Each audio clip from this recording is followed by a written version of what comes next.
Telling y'all I am not getting Camtasia right today. I have had to try this recording several times. So here's what's going on. We're going to start off Black History Month on a different note this year. So this is going to be the month of chastisement, the month of reconciliation, and talking about uncomfortable subjects that people really don't want to talk about. The title of this video should be an indication of that. So I'm going to tell y'all a quick story. Years ago, myself and a relative who had both were active duty in the military at the time. I was here in Washington State, having come from California after a few years. And the relative was back on the East Coast. We went to one of her friends' house, and she took me over there. This friend had a cousin that's very known for being bitter.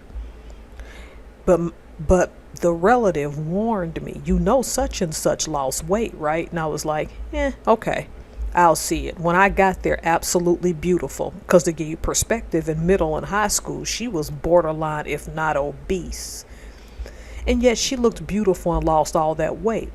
So me and this relative and I started to talk about our military career and la.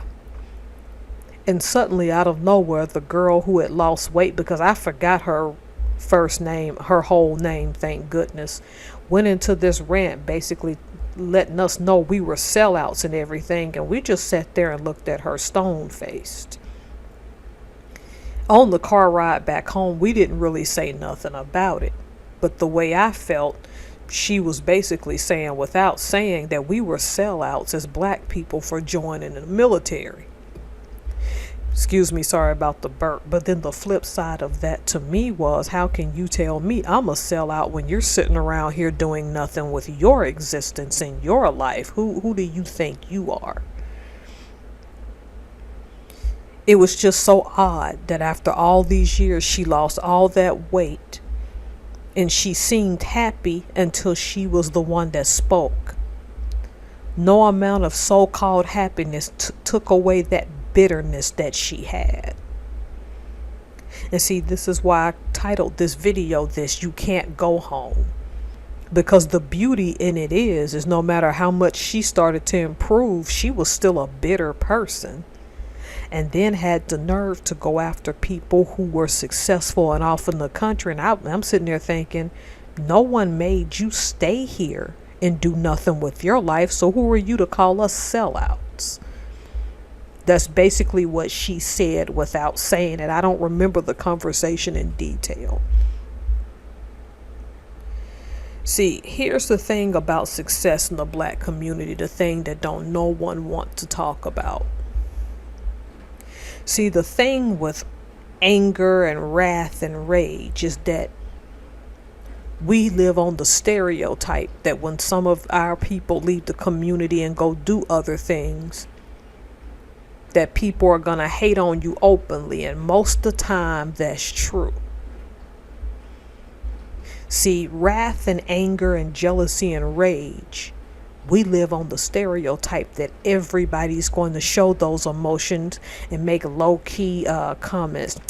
She thinks she's something.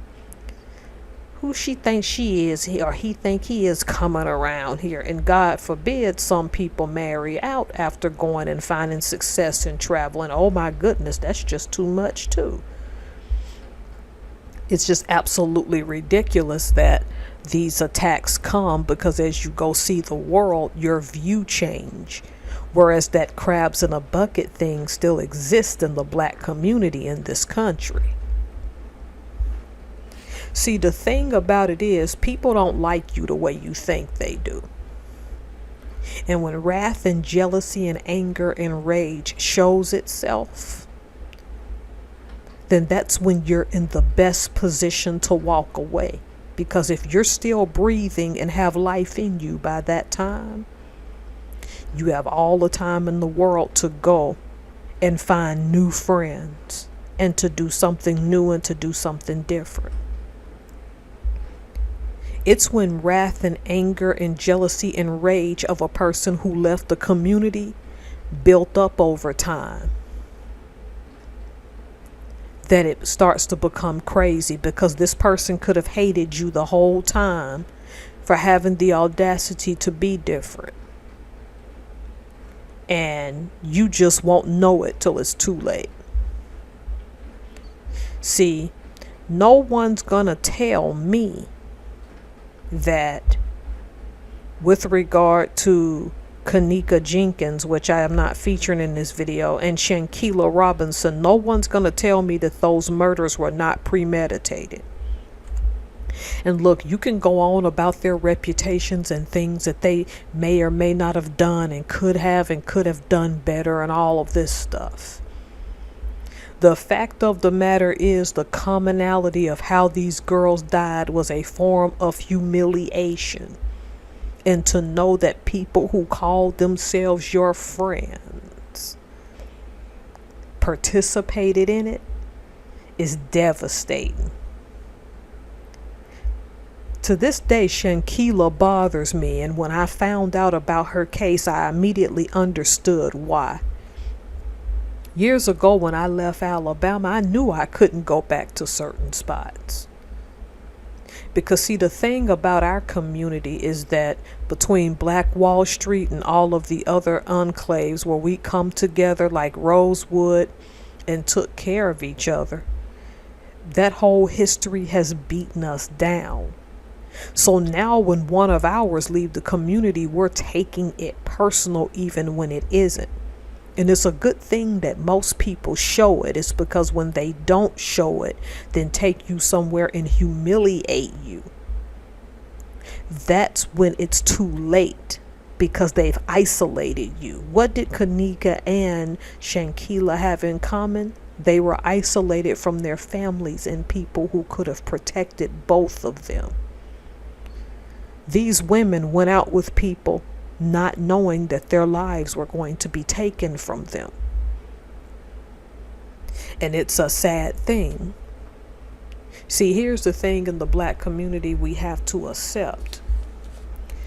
When you go and climb that mountaintop of success, or you're climbing that mountain, don't assume that everybody's happy for you. The saddest part about the anger and rage that was building up in those who took Shankila's life is that she really did not see that ambush coming, or yet she didn't want to see it coming. See, the thing about her life is you got to see it as a cautionary tale. This isn't the now that you got away from Black people, you need to stay away from all Black people. This isn't that video. Well, what video this is that when you decide to elevate, you can't take everybody with you. And you're gonna have to make up in your mind you can't help everyone. Again, I addressed this on a video I recently made about Deion Sanders. He fits everything you want in a successful Black person. He fits that entire thing. And like I said, despite his flaws, these people still went after him. Why? Because they felt like they could. It's like nothing you ever do is good enough for some people. I knew years ago I couldn't go back, and I'm okay with that. See, the thing about it is, not everybody in the hood who pretended to be happy for you were. And there are people in Alabama who knew me who initially were happy for me, but then when I'd reach out to them online, they didn't want anything to do with me. And that's no big deal. I don't make a big deal out of the internet. But you'll quickly find out who really like you and who really doesn't. See, the thing about it is, as I've said, when people have that built up jealousy for you, sometimes they can sit in your face, smile at you, go to your house in front of your parents and pretend to like you, even in front of their own family. And the entire time they have built up such a suppressed wrath that you have no idea that you're on borrowed time. Why? Because you dared to be more successful. If you're asking me about Shankila, I believe that some of those people humiliated her because they knew one day she was going to go away and be something. And see, the problem with that is that the crabs in a bucket didn't allow them to just say, hey, you know what?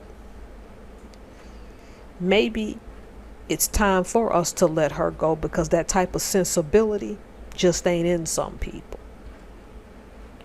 And she lost her life based on people's jealousy, hatred, wrath, and rage. It's one of those hurtful things. From a friendship point of view, you can't go back home. I think I may make a family one too, but definitely with friends. And I hate to tell you, but that's just how blunt I am. When you elevate out of the hood, you're going to have to leave a whole lot of people alone.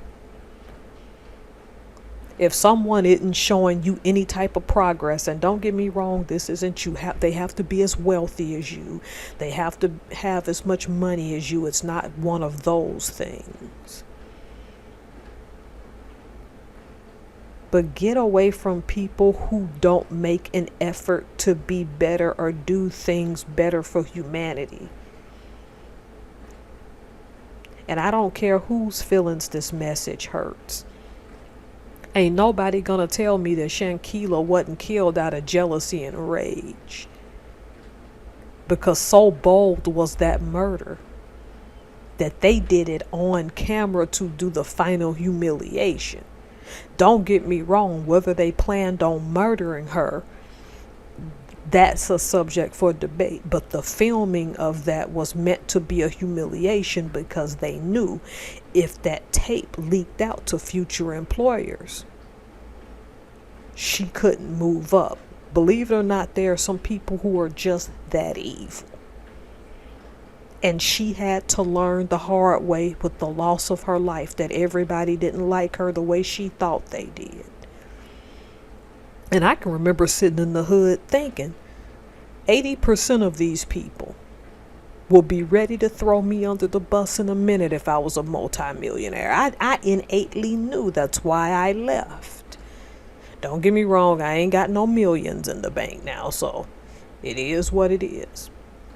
But an innate part of me knew that once I ever became anything,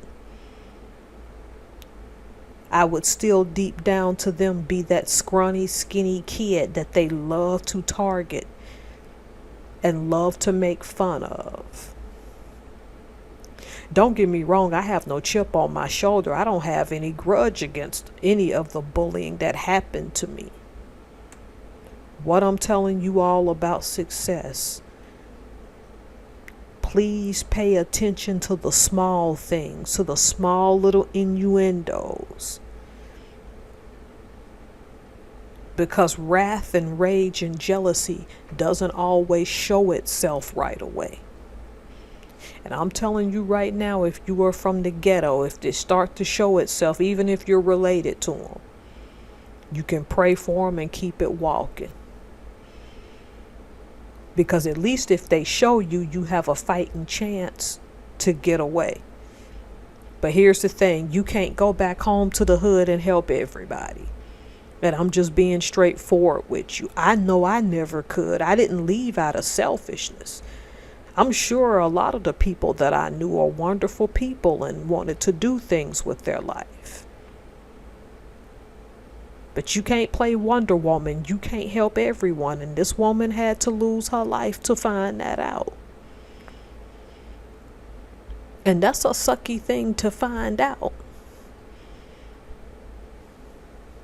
All right, thank you all for listening. I'm going to continue to give these communal lectures about how things need to change. It's going to just keep getting real. If you want your real Black history, I suggest you go look up a documentary or something, because we're going to keep it real in 2024. All right, thank you all for listening. Take care.